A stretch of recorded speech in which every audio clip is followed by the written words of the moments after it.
All right, so this whole unsettling business happened a couple of summers ago. I was 19, teetering on that awkward edge between being a kid and whatever comes next. My parents, bless their well-intentioned hearts, had cooked up this grand scheme for a digital detox family vacation. You know the drill. No Wi-Fi, no cell service flickering with messages, just us, nature, and what they optimistically called good old-fashioned quality time. Honestly, the thought of being disconnected filled me with a very modern kind of dread. My phone felt like an extension of my hand, my lifeline to friends and the wider world. But they'd already found this place, an ancient farmhouse rented for a week, plopped down in the absolute middle of nowhere, rural Pennsylvania. And when I say nowhere, I mean you could scream, and only the cows would hear you, if there were any cows, which there weren't.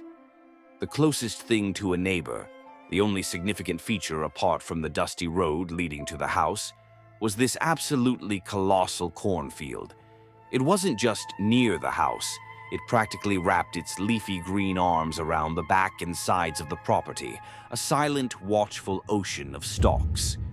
The drive out there was an exercise in diminishing returns, civilization-wise. Paved roads turned to gravel, then to a rutted dirt track. The last flickering bar of cell service vanished about an hour before we even arrived. The farmhouse itself looked like it had been there since the dawn of time. It was 2 stories, weathered clapboard siding that might have once been white, but was now a collection of grays and faded yellows. The porch sagged a little on one end, and the paint on the railings was peeling like sunburnt skin.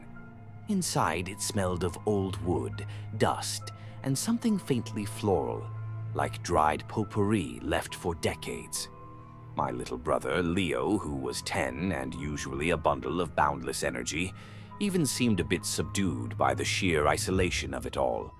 The first few days, much to my surprise, well, they were okay. Mind-numbingly boring in stretches, sure, but okay. I'd brought a stack of actual paper books, a concept that felt almost revolutionary, and I plowed through them. I helped my mom in the kitchen, which was surprisingly antiquated, a huge cast-iron stove and no dishwasher. My dad, ever the enthusiast for new hobbies, tried to teach me how to whittle. The result was a collection of mangled sticks and a near miss with my thumb. It was a disaster, but it passed the time. The cornfield, though, that was a constant presence. It was late July, peak growing season, and the corn was incredibly tall, easily 8 or 9 feet, towering way over my head. During the day, under the bright summer sun, it had a certain kind of majesty.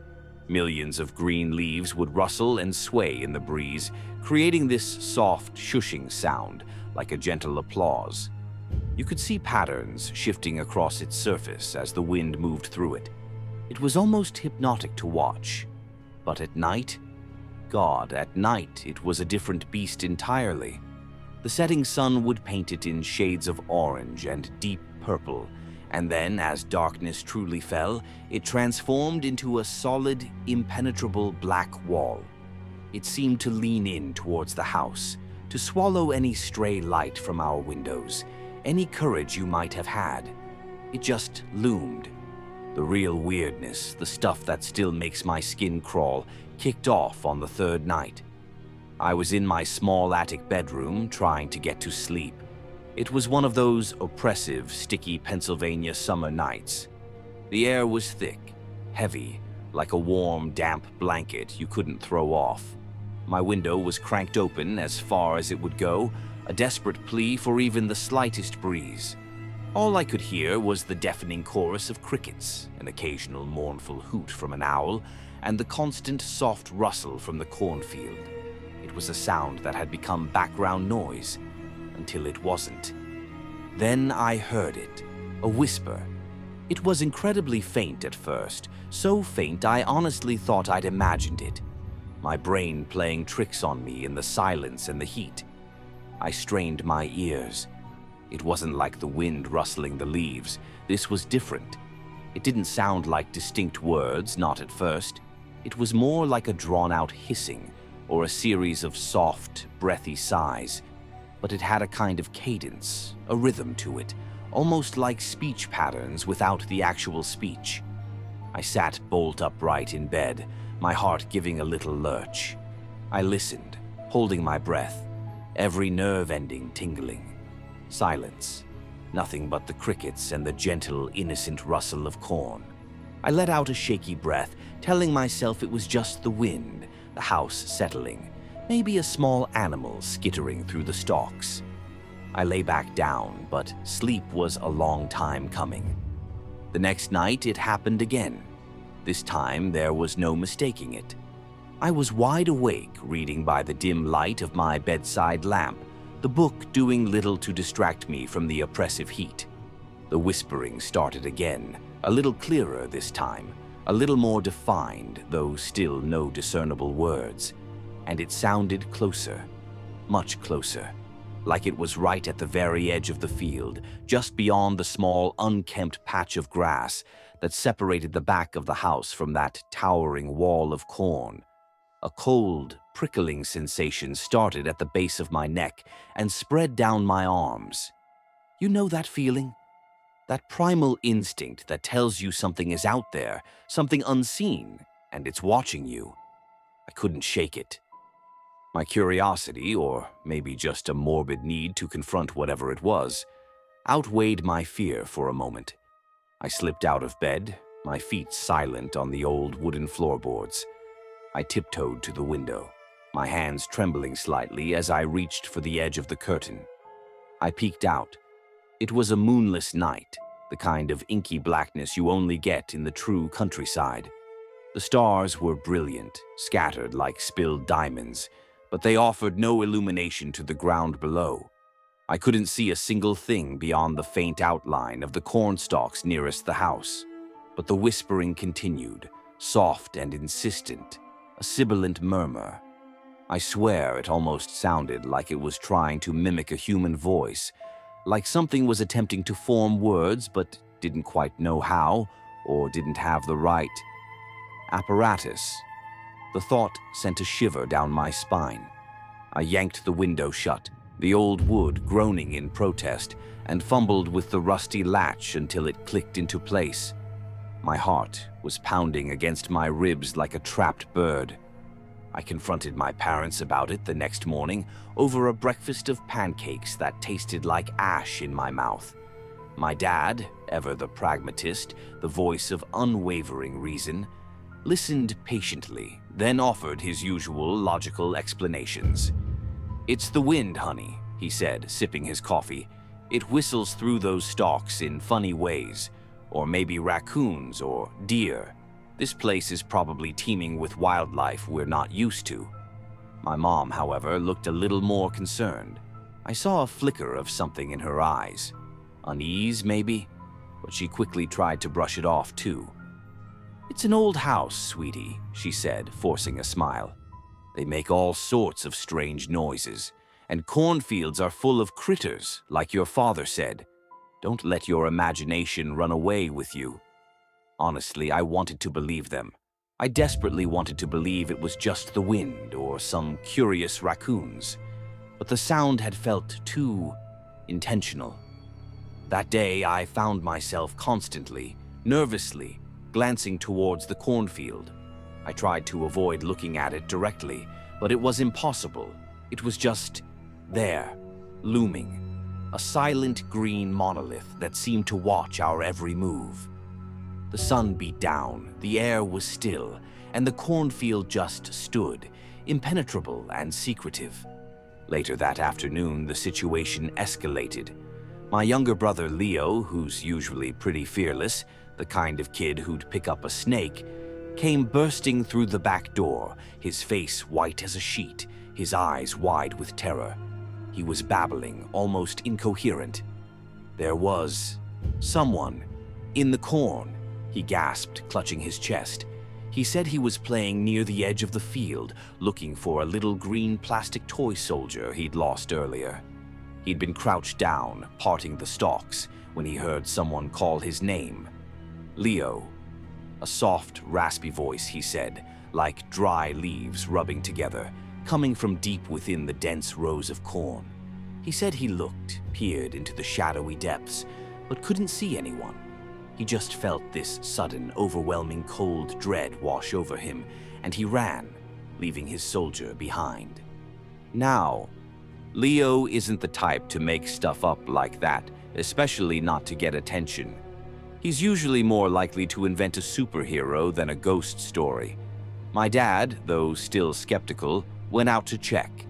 He walked along the entire perimeter of the field that bordered our yard, calling out, "Hello? Anyone there?" He even poked his head in between some of the stalks, peering into the gloom. Nothing. He came back shaking his head, telling Leo he probably just misheard something, or the heat, and his imagination got the better of him. "Maybe it was an echo, son," he said, trying to sound reassuring. But I saw the look on my mom's face as she fussed over Leo. Her carefully constructed composure was cracking. She was genuinely worried now, and so was I. Leo's story was too specific, too visceral. That raspy voice, it sounded disturbingly similar to the quality of the whispers I'd been hearing. That night, the atmosphere in the farmhouse was thick with unspoken tension. We ate dinner in near silence. Leo was jumpy, and even my dad seemed quieter than usual. As darkness fell, it felt like the house was holding its breath. And sure enough, the whispering started again. But this time it was louder, much louder. It wasn't just confined to my window anymore. It sounded like it was coming from multiple places along the edge of the field, as if several things were out there, stationed just beyond the grass. And this time, through the hissing and the sighing, I could almost make out a word, or something that sounded terrifyingly like a word. It was drawn out, distorted, breathy, but undeniably there. "Comb, comb." My blood didn't just run cold, it felt like it turned to ice water in my veins. I scrambled out of bed and checked on Leo. He was fast asleep, thank God, curled up tightly, one hand clutching his blanket. I hurried to my parents' room, my bare feet padding softly on the cool floorboards. The door was slightly ajar, and I could see a sliver of light from their bedside lamp. They were awake too, sitting up in bed, their faces pale in the dim light. They'd heard it. There was no denying it this time. My dad still tried, bless him, to rationalize it. "It's got to be some local kids," he said, his voice strained, lacking its usual confident timbre. "They see the lights on. No city folk are renting the place, and they're trying to spook us. Pranksters." But even as he said it, I could tell he didn't fully believe it himself. My mom was visibly terrified. Her eyes were wide, and she was gripping Dad's arm so tightly her knuckles were white. "I want to leave, Frank," she whispered, her voice trembling. "I want to leave right now in the middle of the night." We debated it. Packing up and driving those dark, unfamiliar roads in the dead of night seemed almost as daunting as staying. In the end, we decided to stick it out until morning. None of us slept a wink. We sat together in my parents' room, the door locked, listening. The whispering continued, an awful, insidious chorus. Sometimes it seemed to retreat, fading slightly, and then it would swell again, closer, more insistent. That horrible coom sound wove in and out of the hisses and sighs, a terrifying, almost pleading invitation. Then, just before the first hint of dawn began to lighten the eastern sky, a new sound joined the whispers. A soft, rhythmic thumping against the back wall of the house, the wall that directly faced the cornfield. Thump, pause. Thump, pause. Thump. It wasn't aggressive, not like someone trying to break in. It was softer, more methodical, more like something was gently, persistently feeling its way along the wall, or maybe testing its strength, trying to get our attention in a new, more physical way. That sound, more than the whispers, sent a fresh wave of pure, undiluted terror through me. What was out there, and what did it want? As soon as the sun was fully up, painting the sky in hues of pink and orange, we were a whirlwind of activity. We packed our bags with a speed and efficiency that would have made a drill sergeant proud. We didn't even bother with breakfast. Clothes were haphazardly thrown into suitcases, toiletries swept into bags, the remnants of our aborted vacation bundled away. We just threw everything into the car, the doors slamming shut with a sense of finality. My dad fumbled with the keys, his hands shaking. As we drove away down that dusty track, I couldn't resist looking back at the farmhouse one last time. The cornfield stood silent and still in the bright morning light, the dew sparkling on its leaves. It looked perfectly ordinary, perfectly innocent, just a vast expanse of green under a summer sky. But I knew, we all knew, the innocent facade was a lie. We cut the vacation short, obviously. We drove straight home, the miles unspooling behind us, putting as much distance as possible between us and that place. My parents called the rental agency a few days later. Dad, sticking to his most plausible, if untrue, explanation, told them about local kids causing disturbances, trespassing, and trying to scare them. I don't know if the agency believed him or if they'd had other complaints. All I know is I saw an online listing for that farmhouse a year later, but it was only available for rent outside of the main corn growing season. I still get chills, literal goosebumps, when I think about those whispers. And sometimes when it's really deathly quiet at night, even back in the bustling city, if the wind is blowing just right, I swear I can hear a faint, breathy sigh on the air, almost forming that terrible word, coom. Honestly, I don't think I'll ever look at a cornfield, any cornfield, the same way again. They're not just plants to me anymore. They're a hiding place, and I never ever want to know what they might be hiding.